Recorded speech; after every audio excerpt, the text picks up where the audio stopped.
Brad Ross. I'm going to be doing a workshop on time management today. Hope you all enjoy it.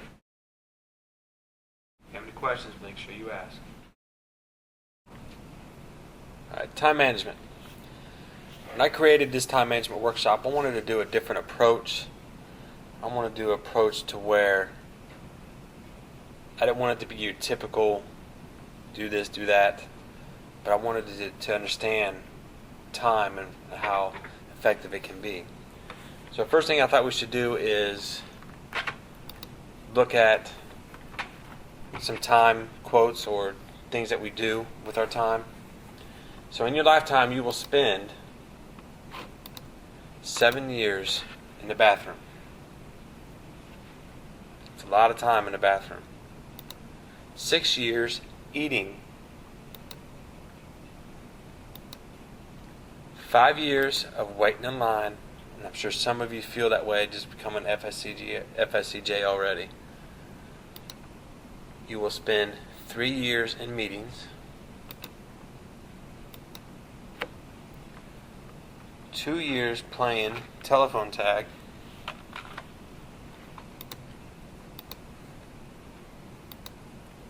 8 months opening junk mail, and 6 months sitting at red lights. If I had to guess, I would have guessed I sit at more red lights more than 6 months of my life. I would guess more than that. Just in one day, you'll be interrupted 73 times in a day, take an hour of work home, read less than 5 minutes, talk to your spouse for 4 minutes, exercise less than 3 minutes, and play with your kid for 2 minutes.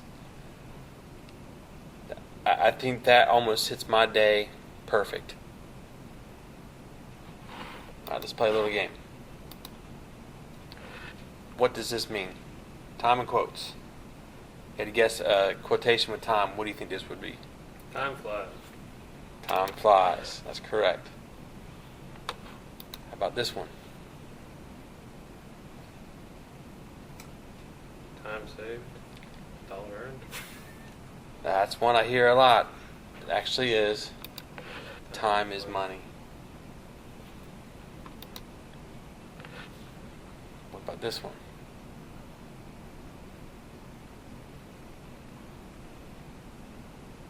No idea. Time heals. And the last one is the easiest one, is Time out. time out.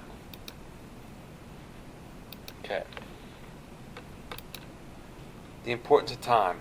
In order to understand time, you have to understand how important it is. So to realize the value of, think of a person who failed a grade in that 1 year. How much do you think they could give back to take that year back and graduate on time? That 1 year is costing them a lot. 1 month. Ask a mother who gave birth to a premature baby.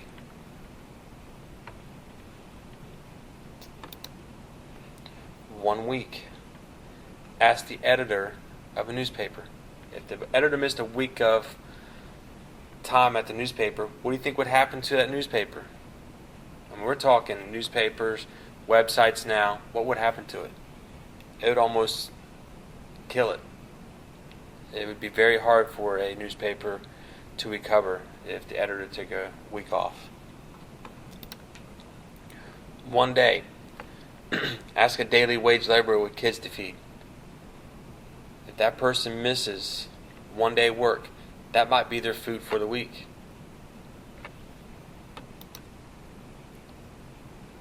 1 hour. Ask the soulmates who are waiting to meet.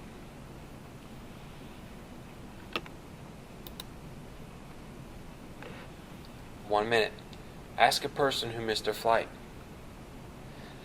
I've done a lot of traveling between here and North Carolina, and I've seen many of people run up to the gate and the plane's still there, and they had that shutdown time, and the airport workers had to say you can't get on, and it's like the plane is still there.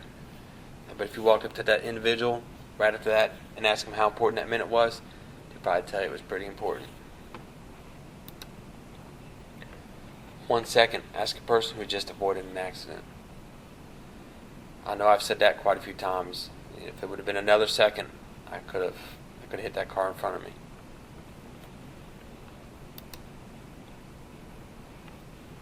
One millisecond, ask the person who won a silver medal in the Olympics. I don't know if you remember the last Olympics in 2008 when Michael Phelps was swimming.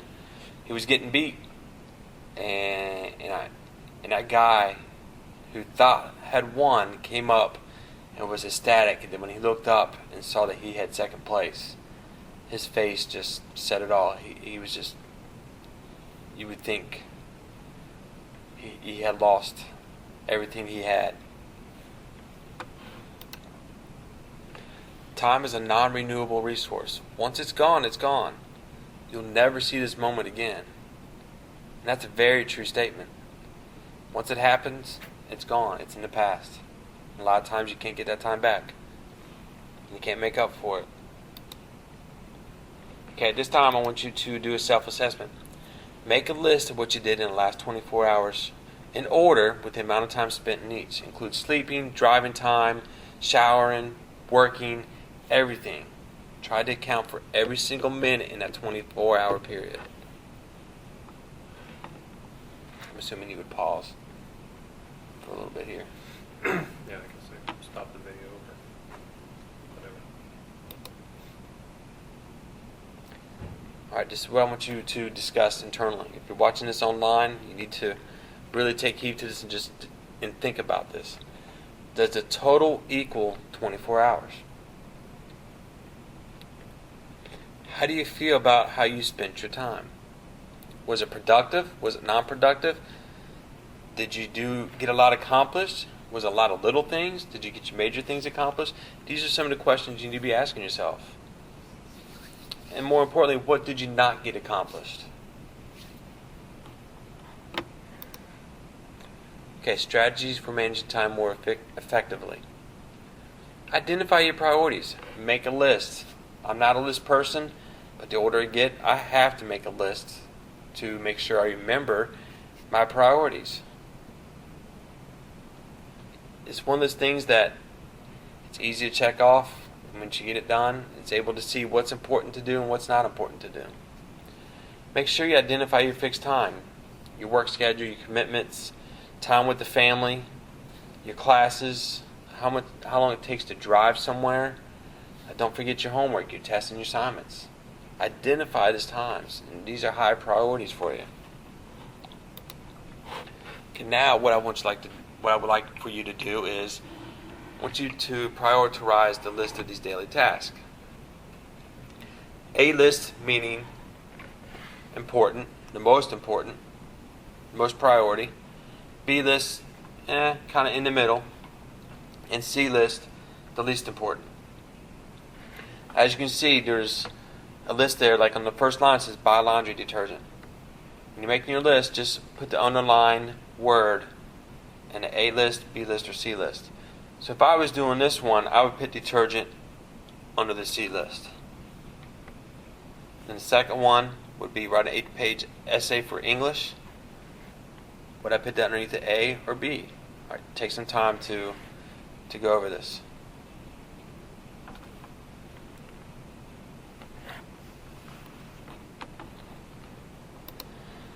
Okay.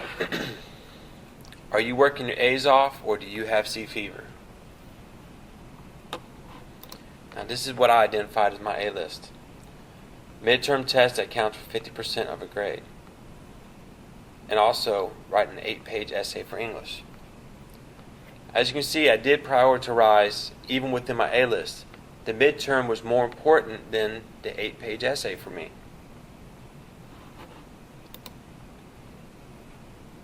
Here's my B list.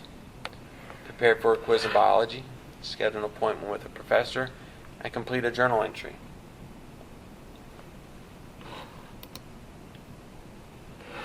Here's my C list. Buy laundry detergent, dust the videos, email a high school friend, shop for a new pair of athletic shoes, armor all the dashboard of the car. Those of you who don't know what armor all, it's something you put on your dashboard to keep it safe. So why is sea fever as common as a cold? The A task may be too lengthy. It may be too difficult. Be too threatening because of possibility of failure. Be too threatening because of the possibility of success. That always sounds funny to people when you say, how can somebody be threatened by the possibility of success? If somebody finds out you're good at something, they always expect you to do it from that point on. And some people don't want to make that commitment. Okay, moving on. The C tasks are so much easier. You can have a thought throughout the day saying, I got a list of 5 C things. And you can do all 5 and you say to yourself, you know what, I got 5 things done today. I feel good about myself.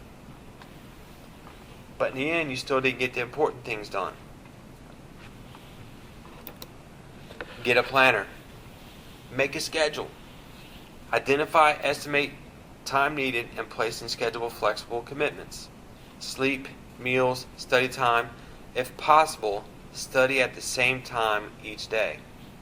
Schedule all your free time. Plan each hour of the day, even if for TV watching, napping, exercise, or etc. Get a planner. Like I said earlier, I'm not a person to write things down, but I have to. I can't keep straight if I don't.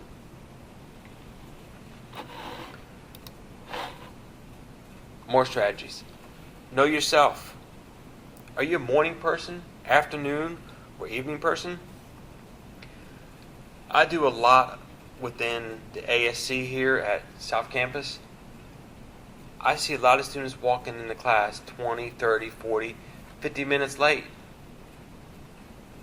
And occasionally I walk up to them and like, I always see that you're late. Why are you always tardy? And the number one response I get is, I'm not a morning person.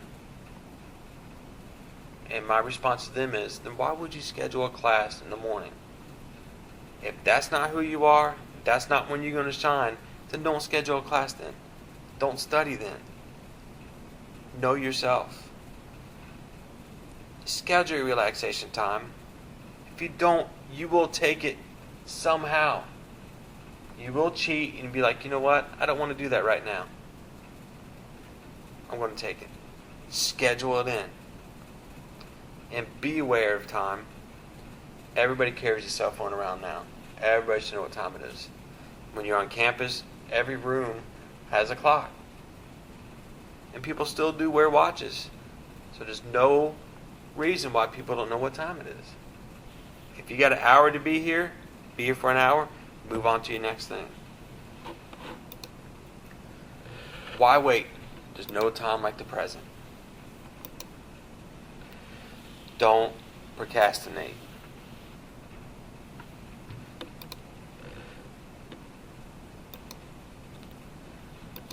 What is procrastination? Very simply stated, I love this definition. Very simply stated, procrastination is a deliberate act of excessive postponing. How much trouble your postponing causes depends to a large degree of the price you have to pay for this behavior. Key words there. It's a deliberate act. That means something that we do to ourselves. We do it on purpose. Nothing causes it. It's something that we just do to ourselves. It's deliberate. A few reasons. Sometimes we don't know the difference between urgent task and casual task. What's important, what's not important. Something that might be important to me might not be important to you. But we have to learn to us what's urgent and what's casual.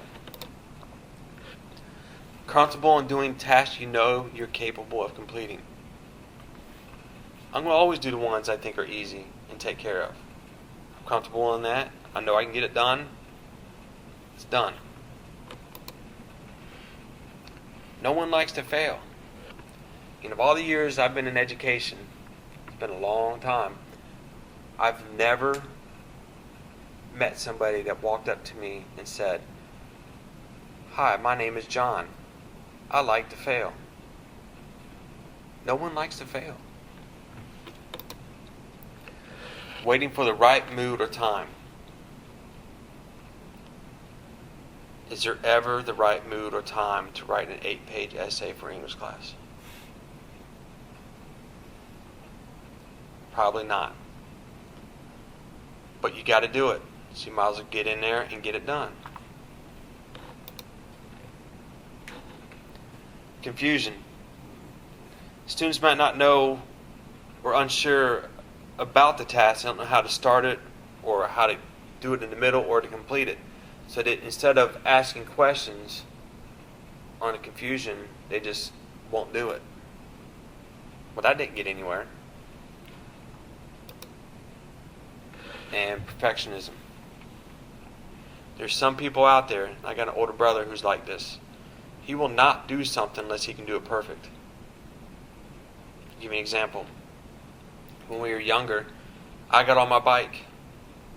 I rode, I fell. Got on, rode again, I fell. He wouldn't do it until he can do it perfect. So he got on, he rode his bike, and he didn't fall. But he wouldn't even take a chance until he knew he could handle it. If I can't do it perfectly now, I'm not going to do it at all. Alright, the stage is procrastination. Stage 1. It's the beginning of the semester. I'm going to start early this time. I'm going to start off on the right foot. I'm going to stay on top of my homework. I'm going to make sure I have all my papers done 4 or 5 days ahead. I'm going to start on time. Ring, ring. Friend calls up. Hey, do you want to go have dinner? Yeah. Man, I just started classes. I got plenty of time. And this is when it starts. I still have time to do it. But right now is not the right time. I got somebody I got to go out to eat with. Stage 1. Stage 2. I've got to start soon. There's still plenty of time. Ring, ring. Hey, do you want to go bowling? Yeah, I'll go bowling. I still got plenty of time. I got this. Stage 3. You start asking yourself, what if I don't start the project in time? You start feeling that doom and start feeling the consequences. What happens if I don't do it? It's a self-reflection we have inside of us. Usually it gets ignored. We think about it, then we kind of push it off. Stage 4. Oh, I should have started this sooner. Why'd I do this to myself? This is where the guilt starts setting in.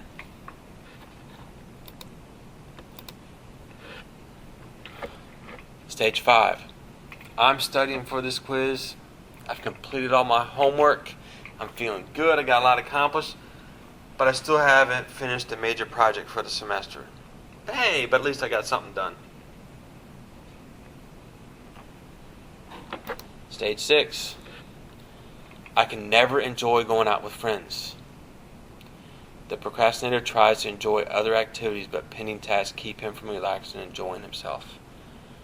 You will find anything to do. You will even cut the grass before you do something else. And you definitely will go out with your friends. And you'll start saying to yourself, but I've never gone out with John. I mean, all I do is just do my work. And the reality is, you've gone out to dinner, you've gone bowling, you've done all these other things. Stage 7. You get that little second win. Hey, there's still time. This is when the moment of truth sets in and says, either I'm going to do it or I'm not. But at this time, at this stage, we really say, you know what? I can do this. We're very optimistic. Stage 8. Oh, there's something wrong with me. You start blaming yourself, and this definitely intensifies the cycle, which leads to stage 9. Why bother? There's no way I can finish it. Or you say to yourself, I can't put it off any longer. I've waited too long. This is when your choice is finally made. Either it's blown off, or this is when you decide, I'm really going to start doing it. But you know you should have started earlier. Stage 10. Whew. I got it done, and I promise you, God, I will never do this to myself again. Promise. If the price is high enough, the procrastinator might start making the changes required. If not, the cycle will begin and again and again.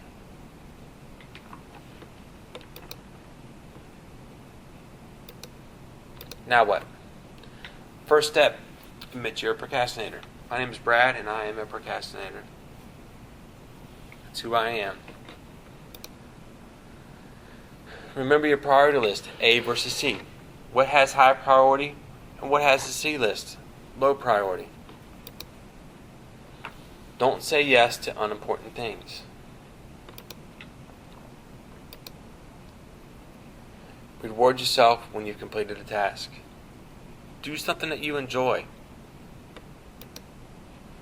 Identify the consequences of not doing the task.